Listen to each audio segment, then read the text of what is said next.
Welcome to Leading with Artivism. Leading with Artivism is a live monthly interview series created and curated by Poet Gold in collaboration with Arts Mid-Hudson, featuring a diverse mix of artivists, artist activists who have taken up the charge through their art to highlight social issues. We invite you to ask questions and get an inside look at the hearts and minds of these courageous creatives.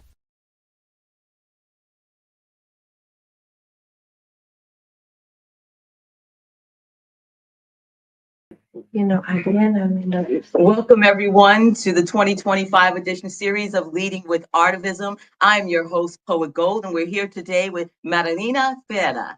And so we're going to talk to Marielena, get to know her artwork, and her profound, the work that you do is profound. Thank you, Poet Gold.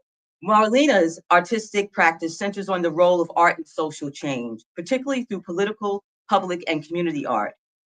Her work has been recognized with the prestigious International Sculpture Center's 2023 Outstanding Student Achievement in Contemporary Sculpture Award and the 2024 Ulster County Executives Arts Award. Previously, she received the Midtown Kingston Arts District Red Goat Award in 2021 and served as the inaugural artist in residence at the Woodstock Artists Association and Museum in 2022. Marielena curated Cartografías del Alma, an exhibition delving into how we navigate the inner landscapes of our identities, particularly during times of transition and migration.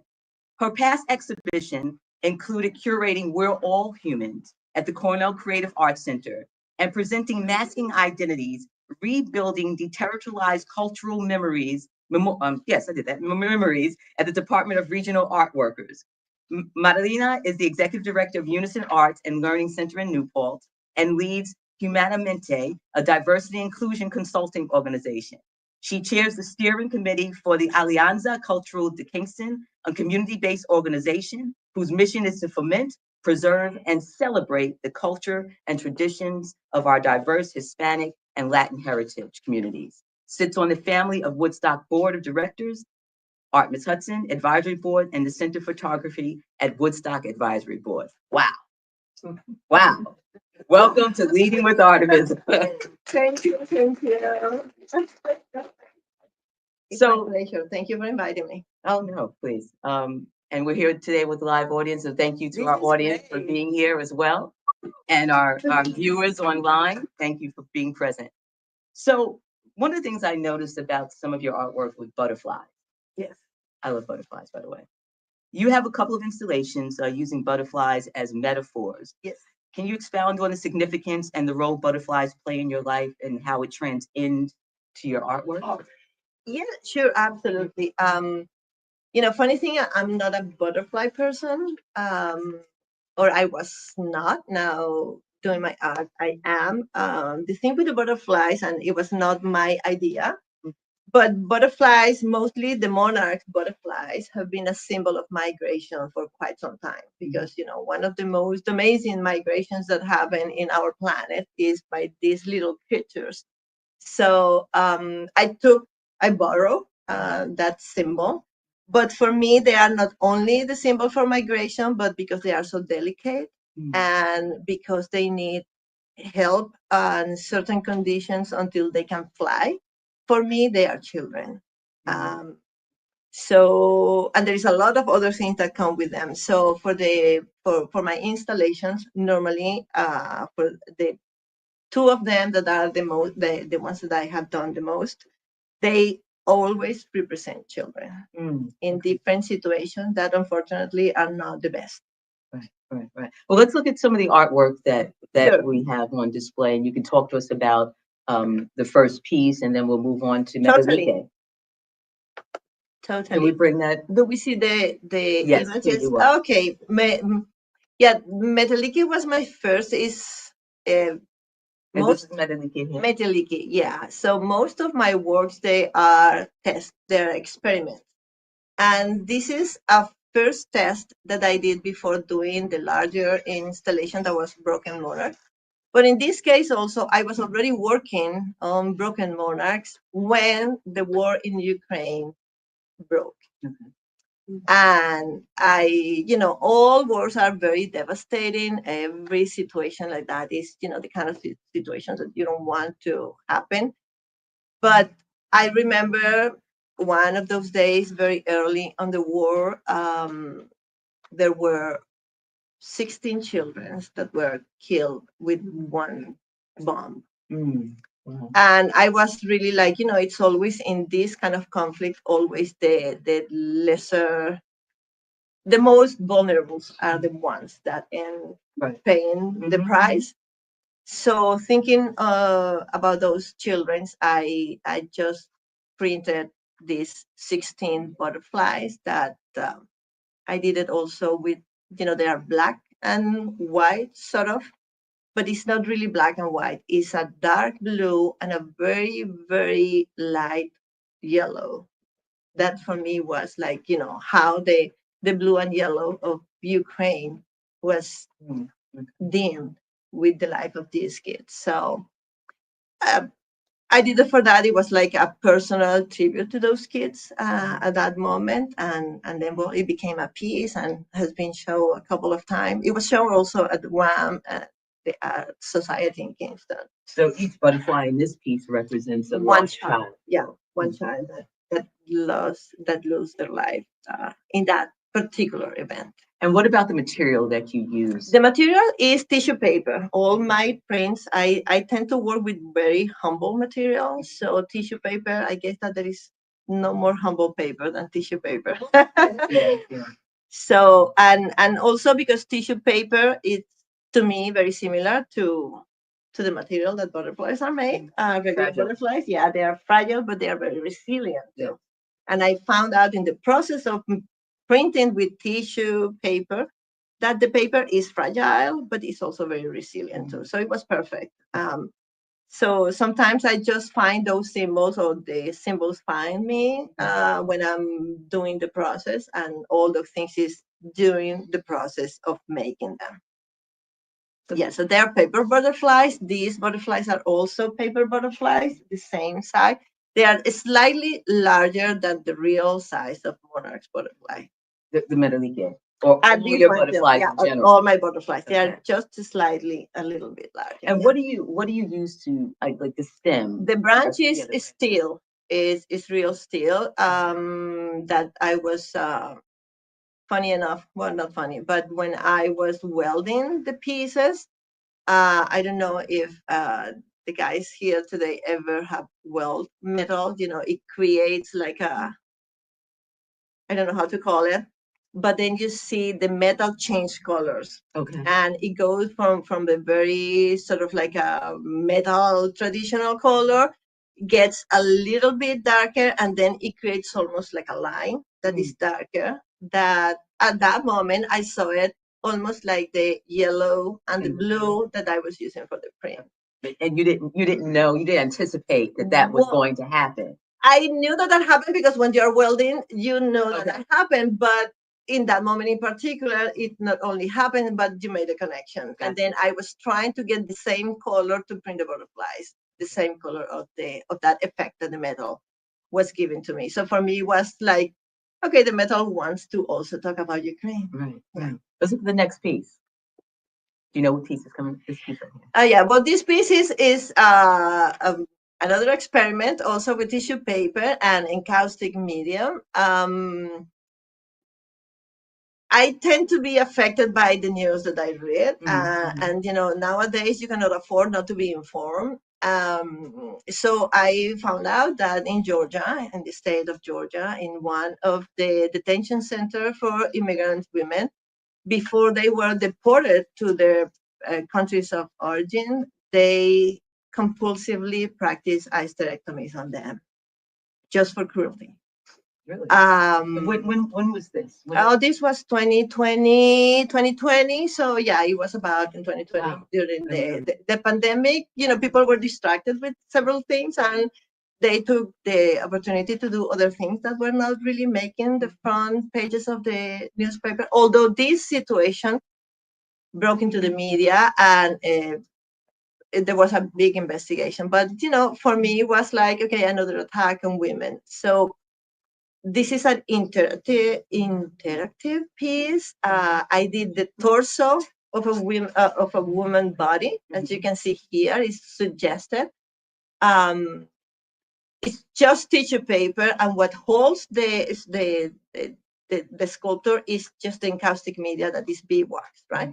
And then inside, I don't know if you can see, there is a uterus that is made of resin and is also black, white. There was a little light that was above the piece that just to make it, the resin has a very nice effect with the light, so it make it look like ice.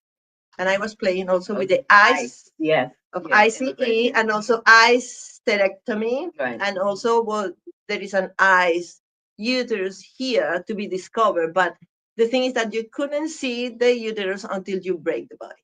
So people were breaking the body, ripping it if they wanted to see this. So the piece doesn't exist anymore because it was part of the sort of like the performative and interactive. Right. My intention with this is not just make some sort of ephemeral kind of art. I don't like art that lasts forever. Okay. So it didn't last, well, not even forever, not so much. But also I wanted the public to feel the responsibility that as a citizen of a country, what you let happen or not. Right? If you are part of that or not, or what are you doing for that? So I also like to play with that reaction in people, like, I'm part of this or part of what? Do I want to do it or not? So sometimes it's too much, sometimes it's not. Right. Am I engaging or not engaging? Am I awake or am I asleep? And I want to accept that, the government is telling me I'm doing this so you can live better, because that's what the government tells you. We have to do this to these people so you can keep your way of life. Taking control over your body. The body of these immigrant women. Right. So you, as the rest of the American population, can have a safer kind of life. That's what, it's implicit in the promise of the government. But I'm still impacted by the fact that this was 2020. That was 2020, yeah. And it went all the way until 2021. There were a huge number of women that were compulsively sterilized before deportation. Now, you said that you don't like your work to sort of last forever. And why is that? I'm just curious. Because we live ephemeral lives too. Well, there are many reasons for that. First of all, because, we change in our interests, we change in our aesthetics, and also there are more artists that are coming behind you and others that came before. So if we take all the places, the new generations, where they are going to put their art. Right? So that's another reason why. And I think also, for some of us who have been in the local arts community, we've actually lived that with some members who had abundance of art and not know what to do with it once they're gone. Yeah. And so that's a real, And that's another thing. We as artists have a huge footprint, even when we want to be eco artists and when we try to use materials that are not toxic and things like that. But, you are traveling all the time. You create a lot of waste. All the things that we know, even nowadays, we're more conscious with what we do, right? Artists are not dying with lead poisoning as they used to, or intoxicated sculptures. That basically is my formation, with glass, fiberglass, and things like that. That you use. Let's go on to the next piece. And this is Broken Monarch. This is the first installation of Broken Monarchs. They have been installed amazingly since 2022, 6 times. And it's like a jump. Nice. It's really nice. A lot of work. I love them. They are like my children's. And, there are more than 5,000 butterflies in this installation because there were more than 5,000 children that were separated at the southern border with Mexico. This installation started, in my mind, I was starting with 2,500. That was the first number that eventually went, after so much denial from the government, that was the first number that came out. So I was like, I need to do 2,500 butterflies. And then there were 3,800 butterflies, and then there were 45,000, and I was like, I will never keep up with this. Right. The last number at that time, because I have a deadline for this work, it was over 5,500 butterflies, and that's why I did that amount of butterflies. But after the installation happened, International Amnesty said that they suspect that there were over 8,000 kids. So unfortunately, I have to keep doing butterflies. Right. So because I'm honoring all these children, that many of them are like completely anonymous for people. The good thing is that the majority of them are alive. The majority of them were reunited. But there is still way too many children that were not reunited with their families. There was no way of keeping the contracts. Some of them grew out of the system because they were in the foster system here until they turned 18, and now they are modern slaves because nobody made a connection with the families. They don't really know who their families are. So they're very tragic stories here. Plus, there were also, at least when I did my installation, 7 butterflies that are the ones that are on the ground completely broken. Those are the broken butterflies. There were the 7 babies and kids that died with the custody of the government, within the custody. The installation, can it be seen currently? Is it installed someplace now? It was until recently, November, December, right here at the trolley barn in Poughkeepsie. We had a duo show with a wonderful artist, Kima, that also, I love her art too. So we shared the galleries there, and that was the last installation. It was there for a month and a half, 2 months, something like that. I don't remember. Yeah, but we're working on the next one. Okay, that's I will keep you posted. Yeah. Do that. I believe we have one more piece to show. Is that correct? Can we get that up? Yeah. Okay, this is my most recent research with Penny's favorite plant. What's the name of this piece? This piece is the full installation. The project is called At Arm's Length. At Arm's Length. Yeah, because, arm's length, although as you can see, English is not my first language, but, it's like al alcance de la mano, right? Whatever is that you just extend and is at reach. And, you do like that in any outdoor in the area and you will find poison ivy, right? Okay. So it's that close. And the same happened with marginalized people. Mm-hmm. They are just there. They are now disappeared. You just need to extend your arm and you will find them. So that's the analogy or that I'm using here.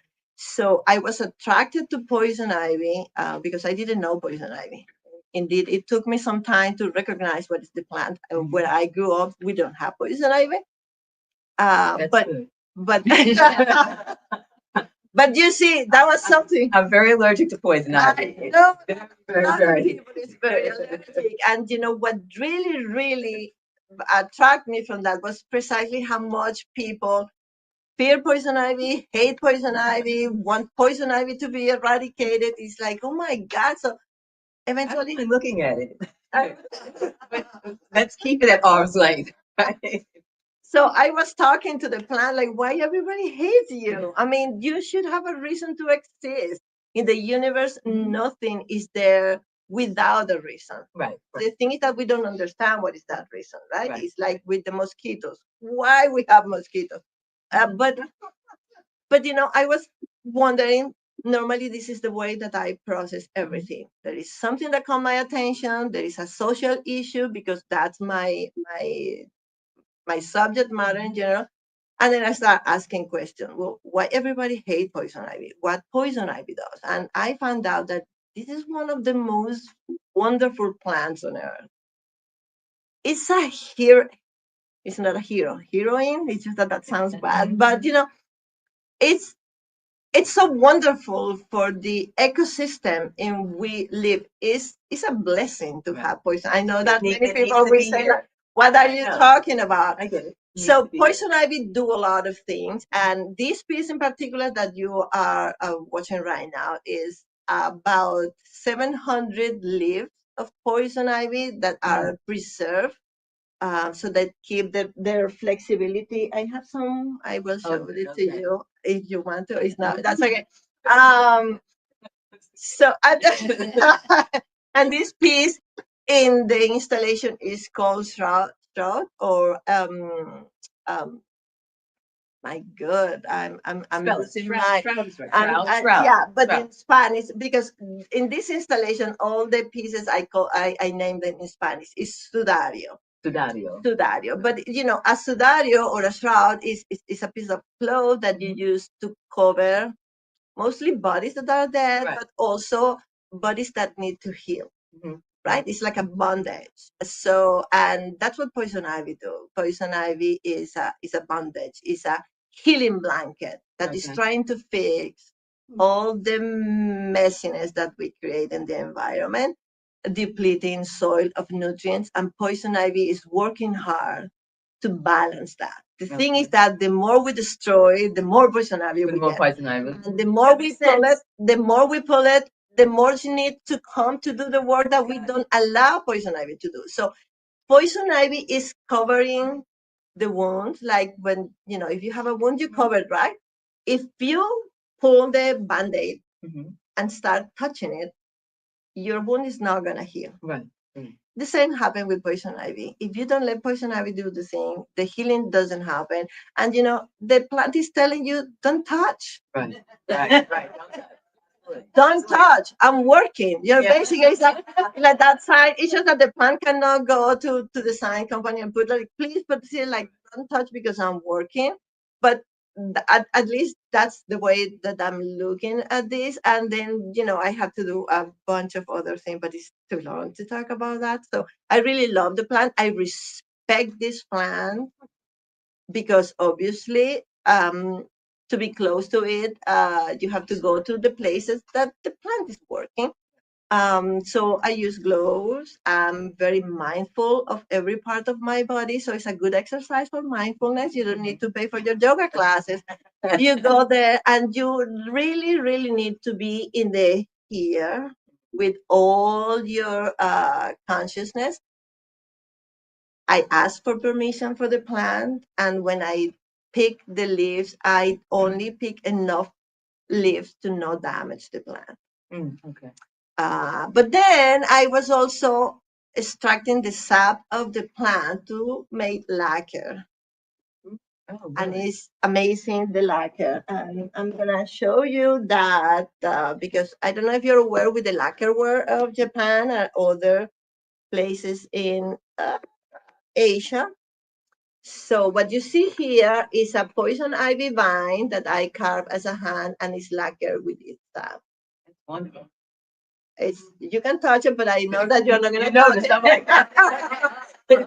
I know that you're not gonna touch it. So this piece was installed there at arm's length at eyes level. So you will be facing this, and there are many other symbols. And you sculpted it yourself? Yes. Yeah, this little. It was going to be a spoon because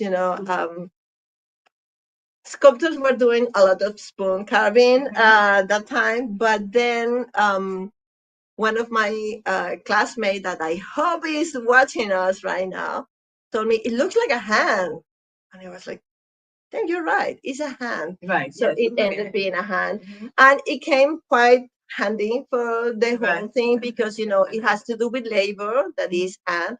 This piece is called mano de obra. That means basically labor or the work, human work. Put it in the work, and this position, you don't know if he's asking for help, if he's giving you high five, if he's telling you stop there, if he's asking stop. So it's many. I like to do work that makes you think. Right. And that's the shininess is the lacquer, right? The lacquer that is the sap. And then I can pass this so you don't open it. This is a gem. 100% poison ivy that is faceted as a diamond. Wow. So this is the gem of the show. It's called Preciosa because it's the Preciosa. Preciosa. It's the precious. It's the precious because when you do the thing, even with the most rejected, neglected, and hated of the plants, you can get this out of it. So this was another, yeah. I'm gonna show it to you, but yeah. But can you don't take it with that? Very much, yes. Yeah, it's inside. It's on a setting, on a silver setting. My idea is to really now set it like on a ring, so it looks even more precious, and that's what I wanted to do. The whole work with poison ivy is also a celebration of the marginalized that we don't want to see, we don't appreciate, but we all need. Right. That is what happened And also we with poison ivy. misunderstand. And we misunderstand. Right. Yeah. And it's the same that happened with we poison. don't know. We don't know. Right. Exactly. Right. We don't know. But during the COVID lockdowns, we suddenly realized, oh, there is essential people out there doing things that nobody else wants to do. And they couldn't stay home doing sourdoughs or making art. They needed to be out there working so we could continue doing our stuff. Right. Absolutely. And for a moment, society was really honoring them. But then, the pandemic went away, and it seemed like we forgot that they are still, essential workers. Many of them marginalized or hated, or we don't want to see them because they don't look nice and clean. Right. So that's why I wanted to elevate the plant to a level of a fine art, a fine piece.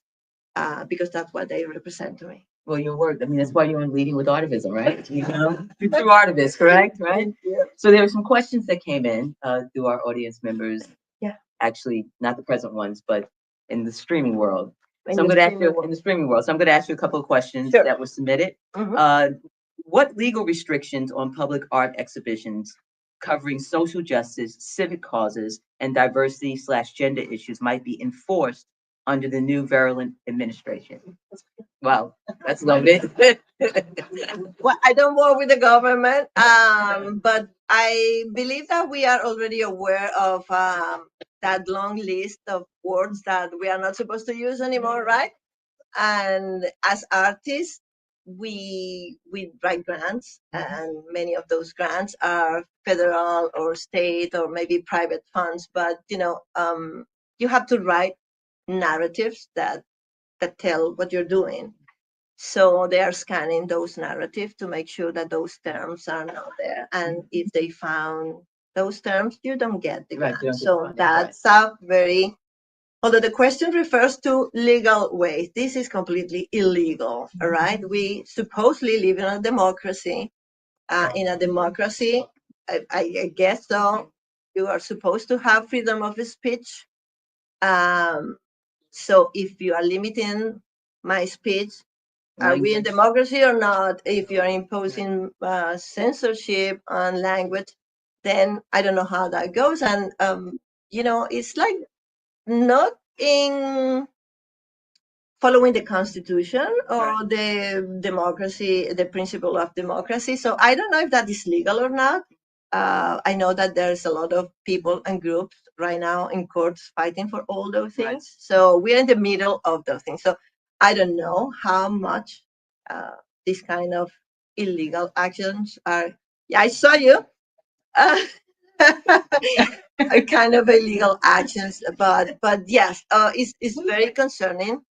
It's very concerning because, and also people have been fired. People losing work, people losing money. Yeah, non-profits that depends on grants are really panicking. We are definitely in.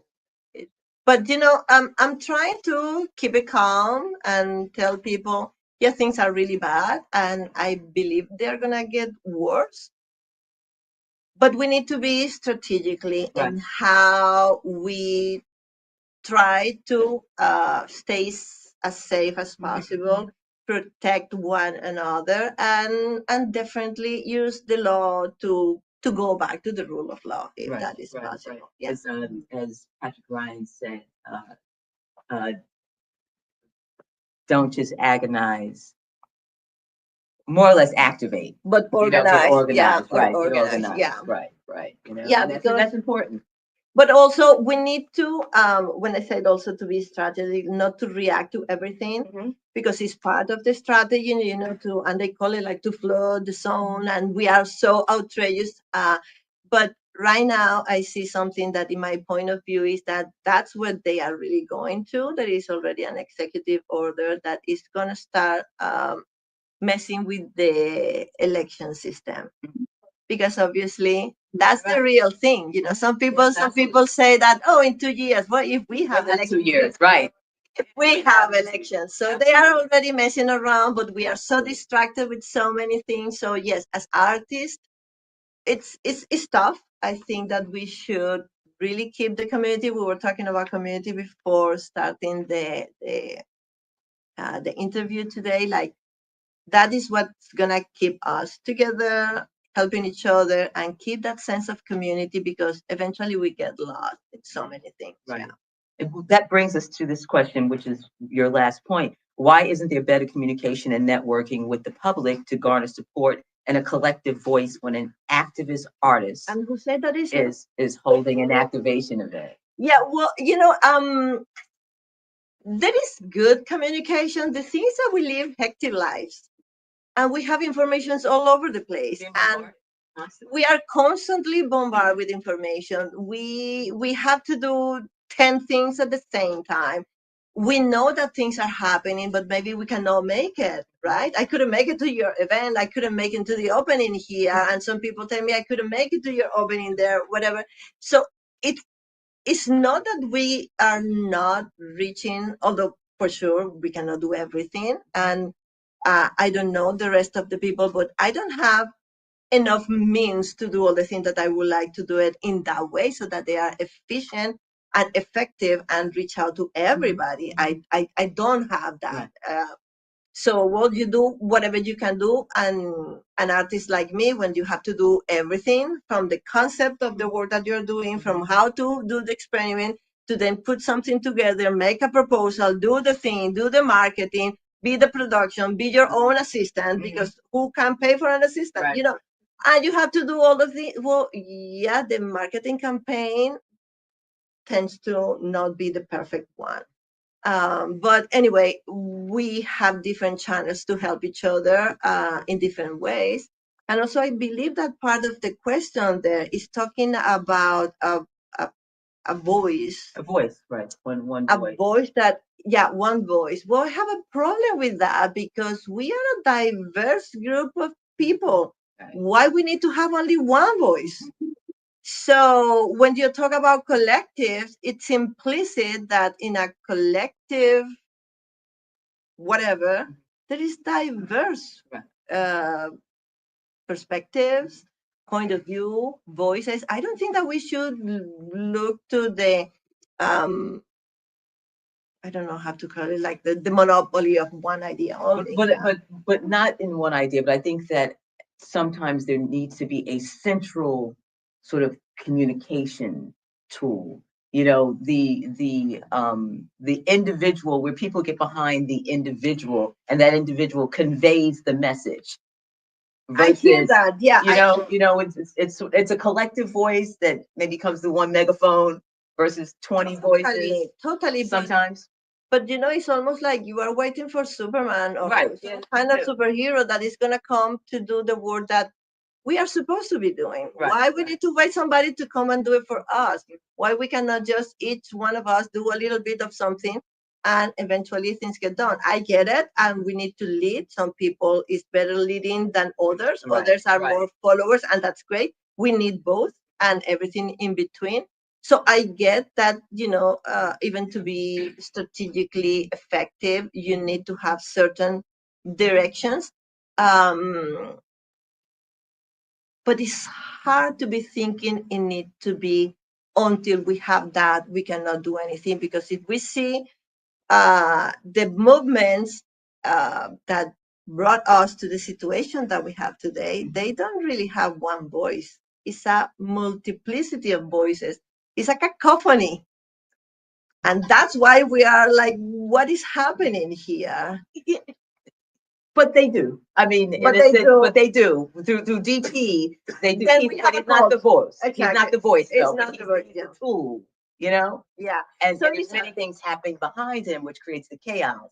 But they sort of got behind and said, this is what this is the Totally. persona, this is the cult of personality that we're going to get behind. Yeah, but I don't think that we need to then create our own cult to No, I counteract definitely agree with that. to Right, yeah. counteract what a cult is Yeah, no, taking us. definitely not. Yeah, Definitely but not. you know, I guess that we need to be even more creative and start thinking in different ways of that leadership that is not the leader that need the followers, but the leaders that come with everybody and everybody arrives at the same time. I believe more in that kind of leadership. So it's not that I'm coming first, Right. but we are coming together. Even if that togetherness means that, well, we are doing yellow, but we are doing blue, and you know what, we're doing green, we are doing red, and it's great. We need all those colors. So we don't need all to be just one color or wait until we agree in that color. We can still be doing, you know, the grassroots movement. Basically, that's what it is, right? To coming from that diversity. And I think that is more powerful. I believe, or I want to. I want to believe. So next Yeah. question is statement, I guess. Let me see. Sure. All right, no question. Your work, particularly Broken Monarchs, powerfully bridges art and activism using visual metaphors to address critical social issues like migration and displacement. How do you navigate the balance between aesthetic expression and political urgency in your art practice? And what do you hope audiences take away from these installations? What we have to decompose that. Yeah. So yes, we have always there is an urgency, a social urgency. I try to not jump into the urgency because it's tricky. As an immigrant myself, and working with immigrants for many, many years, you know, immigrant issues have been there constantly. It's not like, oh, it's now this. No, now there is more publicity. Now the media is taking it. But for us living that reality, it has been like that since forever. So for me, the urgency is to keep doing it. I guess that for the broader audience, because you know, today is this, tomorrow is that, tomorrow, and now is immigration. So, and eventually, people with all the good intentions, I want to support our immigrants community. Well, it's not just now because it's on the newspaper. You know what? It's a long. It's like when it's a long commitment. So I try not to just jump when the last hashtag is out there. It's like this guy that wrote this book. I don't remember his name, but he wrote this wonderful book called Looking Up Our Own, that has to do with how instead of helping each other, we are like almost like accusing our own people that is being oppressed already. And he said that, you know, with the best of the intention, what we see nowadays is a more performative activism that is jumping into the social justice Coachella bandwagon, following the last hashtag. And that is great, but you know, it's like it lasts until there is another hashtag. Right. And then everybody, that is the cause now. Until the next hashtag, oh, now is that one. And then you say, like, what happened when you remember that you were talking about the email? Oh, but now it's Gaza. Now it was Ukraine. Or now is the volcano eruption in, you know, it's like, and I get it. There are so many things, we cannot tackle all of them. But there's a common thread, though. There is a common thread, but for instance, for me, and I guess that most of the artists, you know, you have your medium, you have your subject matter, you have your style, I don't know how to call it, or the materials that you work with. You know, for me, it's always women, children, immigrants, and the socially excluded. The condition of the situation may be changing, but the marginalization is always there. Right. So for and me, that's what I mean by the common thread. That will be Right, exactly right. that for me. But you know, and at the same time, I put the environment on this. But there are other artists that, you know, it's more the environment per se, or for other artists, it's more the politics of the interactions with the government directly. And, you know, we all have a place. And for instance, it is funny because some people, and we have this program is called Leading with Artivism, right? That is the conjunction of art and activism. And, you know, I was humbly honored by Arts Mid-Hudson and the Ulster County executive with the Artivist award last year that I'm really, really very appreciative. But I have an issue with the term, and I have to be honest with you guys. I'm really sorry. Let's talk about it. Because I'm not an activist. I see myself as an advocate. And I see difference between activism and advocacy. So, and it's great. But activism is more like you take the cause and go to the action and maybe organize, and then it's protest, and then it's, and you need to do that. And it's great that there's people doing that. I don't do that. I'm in the advocacy part. I'm more looking at how we can work with what we have and persuade the change to come from there, because I believe that the so-called enemy doesn't need to be defeated. It needs to be converted to be a friend. And I think that is more a win-win that way. But if I'm all the time with a stone on my head, on my hand, and you know, because you is you and us, like I don't. I'm going to offer you a different perspective. Go for it. Go for it. When I look at activism, I looked at activating the heart. And the heart, yeah. So through your art, you're activating. You may say I'm advocating. I say you're activating the heart. You're opening a person's mind to feel something different than perhaps they were feeling before. And so that's where it puts you into that activation. Like activating is not always throwing the spear. No, yes. You know, yes. It's not always violent. You know, that's sort of in the, sometimes I have an issue when someone says radical. They say, oh, your thought is radical. I mean, what's radical about it? It can be radical, but not violent, right? Right. Yeah. You know, so it falls into, so I look at it sort of like the same. Totally. No, and I totally agree with you, because that's the part of activists that I love. Yeah. Definitely. We need to activate something. Right? When you have that thing and you then feel that urgency of acting and doing something. But my thing is with the use of the word activism, that is more organizing, is more going to that thing. And that's why I made that distinction, because I love your concept of activism, and I would love to have more that connection with the heart, that also go to the heart and to the brain. We need the brain. Right. You know, I see the heart and the brain and our bodies almost like a car. You need a good engine, right? But if you don't have a wheel and you are not watching what you see, that engine is gonna, so you need to really lead and drive your car, and you have to look in front of you, eventually look at the mirror, you know, look back and also see what you're doing. But you need to use that engine that is activating the movement, but you need to guide it. So we need to have that connection. Without that. But definitely we are 80% emotional, right? Right. And if so, 20% only intellectual. When we are, we're gonna change the world. We are. Next thing. Okay. Another question. I don't even know how much time we have, but it's okay. We're just gonna keep going. We can stay here to midnight. Right? All right. Look at Lilia. I have a question for you. What you like? Not every artist is a curator. Sure. You know, how did you branch out into curating? Well, I have a problem. Well, I have many. Okay. I have many, but one of my problems is that I cannot do just one thing. As you can see, and then I regret getting like, oh, I'm overwhelmed, but I love it. You know, it's some sort of masochism, I guess. I like to do many things, and also if I get bored, it's like I don't like to be bored. It's like I don't know what to do with myself if I'm bored. That doesn't mean that I don't take eventually 2 or 3 days that I do nothing.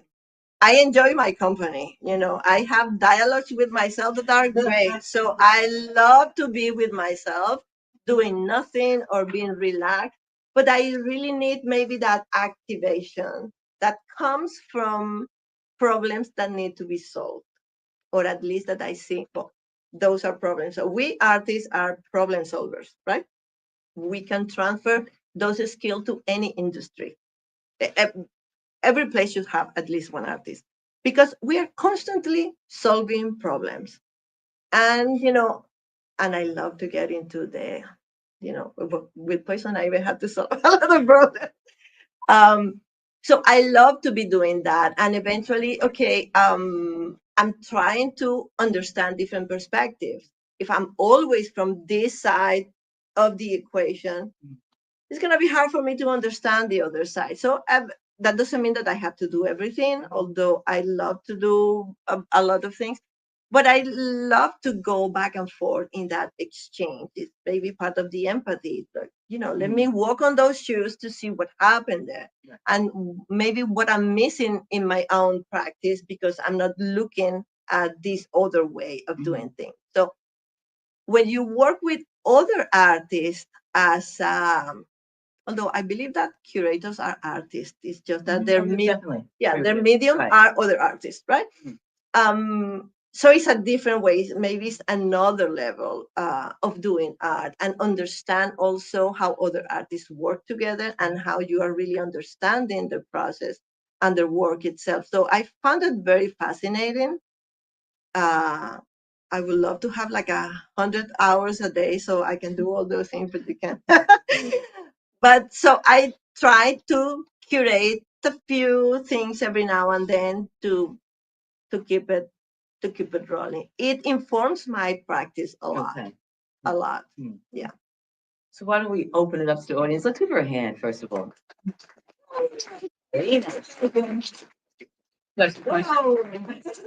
Whoa. Yes. Marielena, tell us, we need your advice. We know what you're doing. Tell us what we should do to neutralize the poison ivy that's coming from the federal government. What should we be doing? Like, for instance, Sunday we're going to Fox News, and hopefully we won't get run over.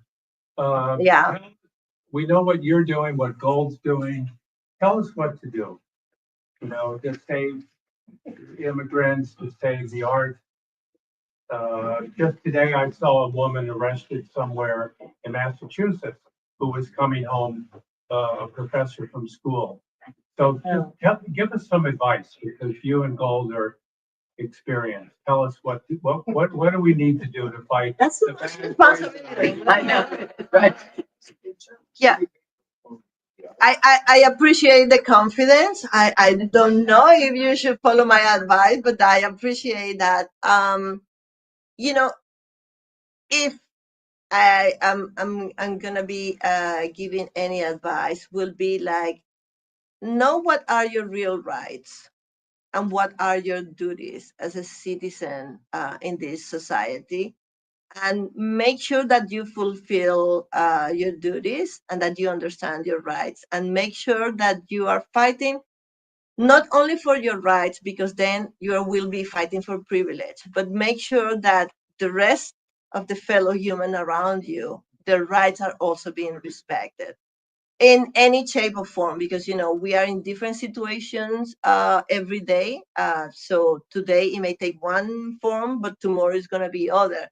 But just to go back to the core that, okay, I have rights and I need to make sure that I respect those rights, and I made other people to respect my rights, but that also I'm doing the same for the rights of others, to make sure that, because it's very easy to go from the rights to the privilege.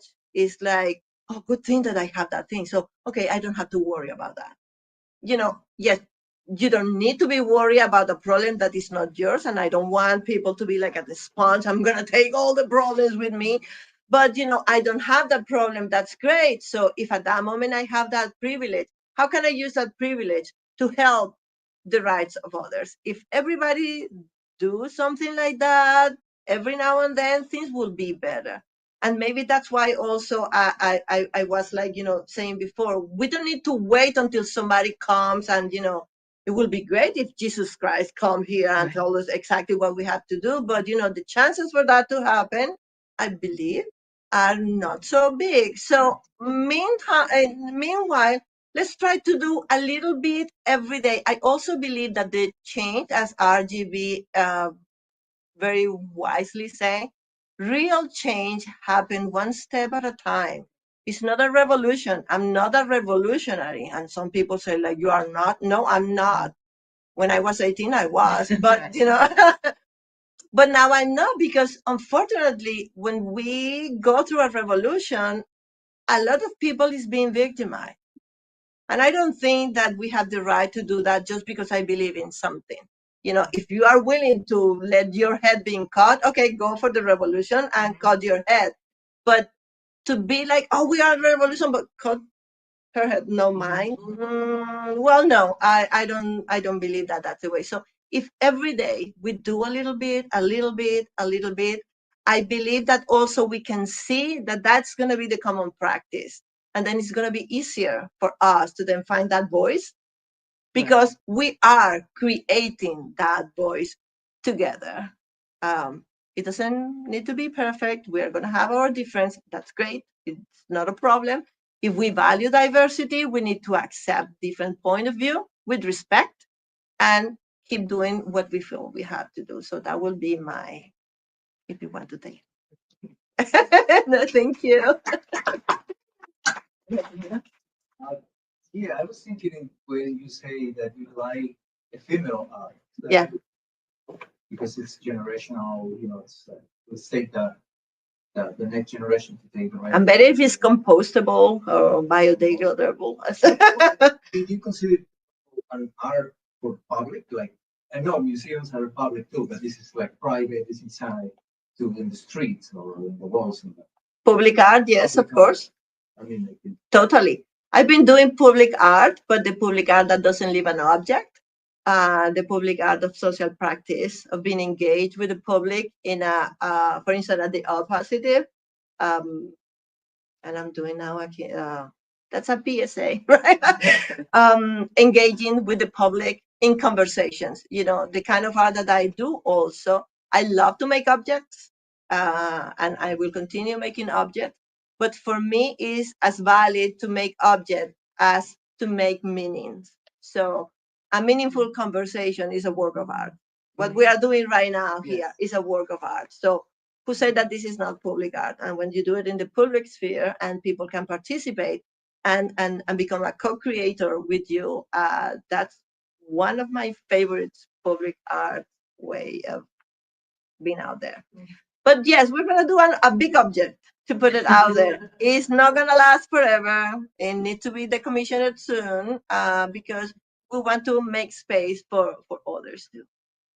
So we have time for a couple more questions. Sabrina, you had a question. Yeah, I'm just really fascinated with your choice of poison ivy and having come from where you come from, where it didn't exist, to how did you happenstance to it and then decide that it was metaphorically the right material for you?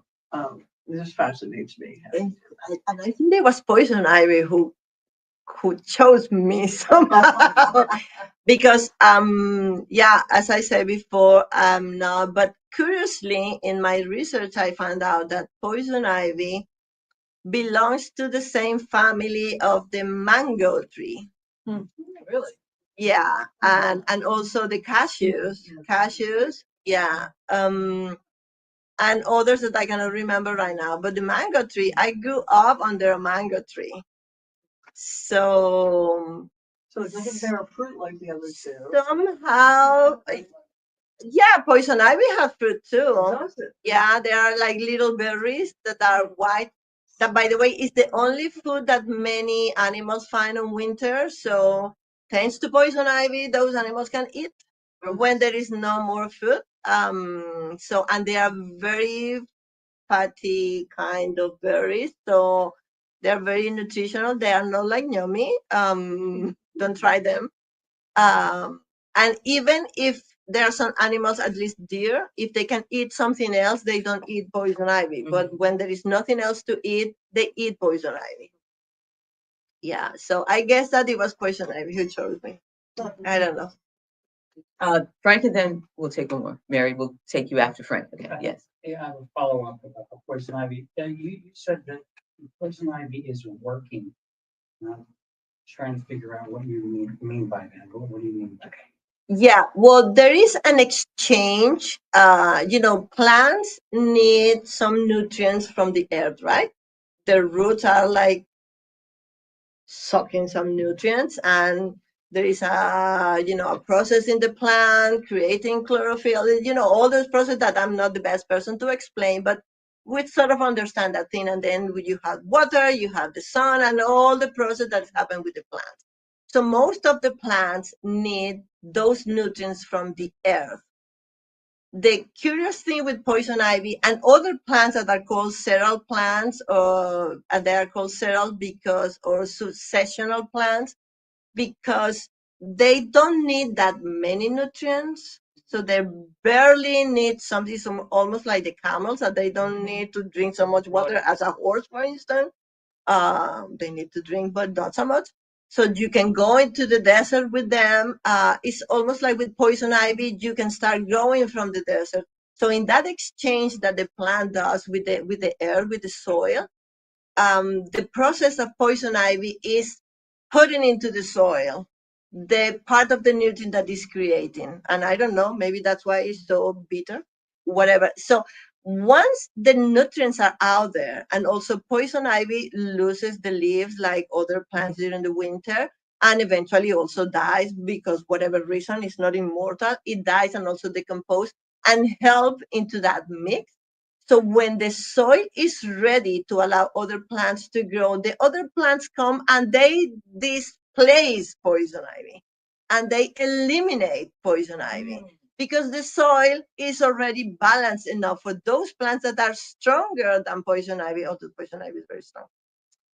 So poison ivy doesn't need to be there. So the work that poison ivy is doing is a silent work that has to do with the rhizomes. That's another thing. The roots of the poison ivy, are like, that's why you cannot get rid of it. It's a system that definitely, you put it here and it goes all the way there and connects.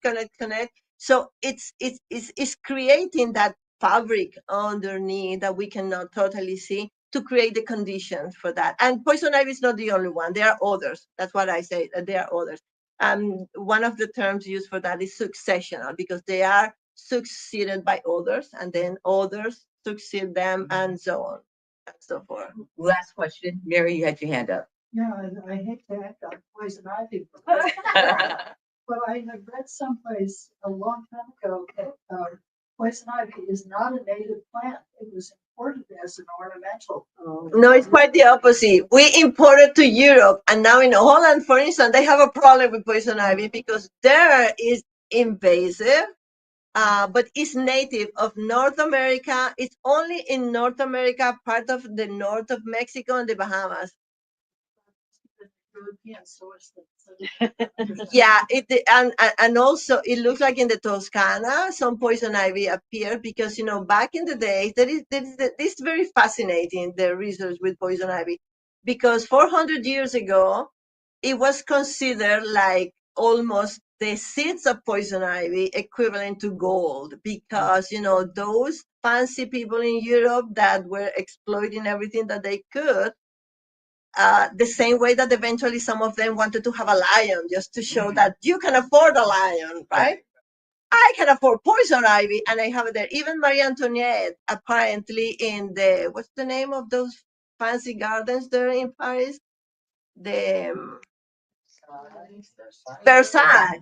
Apparently, there was a part that she was like showing up, because on top of that, poison ivy is a beautiful plant. And when it's reddish and the flowers are so nice, and all the bees that create life around poison ivy, you just need to really observe what is happening around the plant.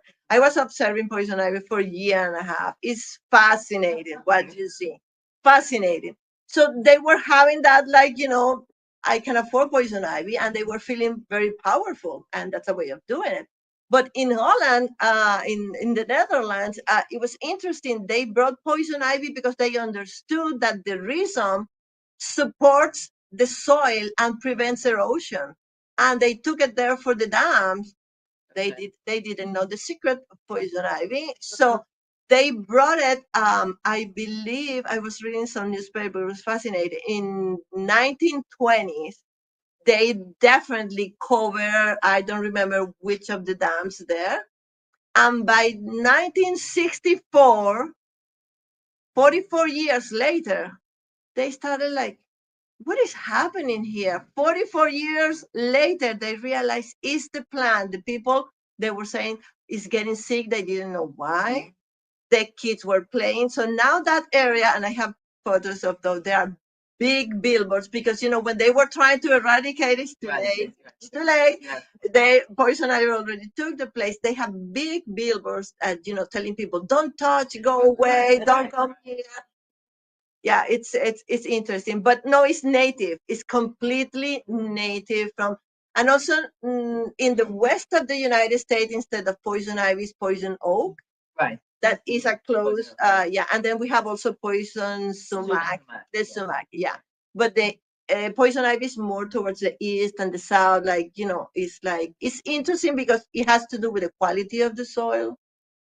Yeah. Well, wow. I have this thing where I say you learned something new today. And I think we all learned a great deal about poison ivy. Thank you so much, Marielena, for being here, leading with Artivism. Give it up one more time. And to our online audience, thank you so much for being here. We hope you come back for our next season, which will probably be in June. Our next series, rather, which will be in June. And yes, I believe we are going to have Ransom. That will be our guest in June. Okay. And to the team, thank you for supporting us. Thank you, guys. Arts Mid-Hudson couldn't do this without you. Remember to live with gratitude, live with purpose, and live with love. I'm your host, Poet Gold, and have a great day. Thank you.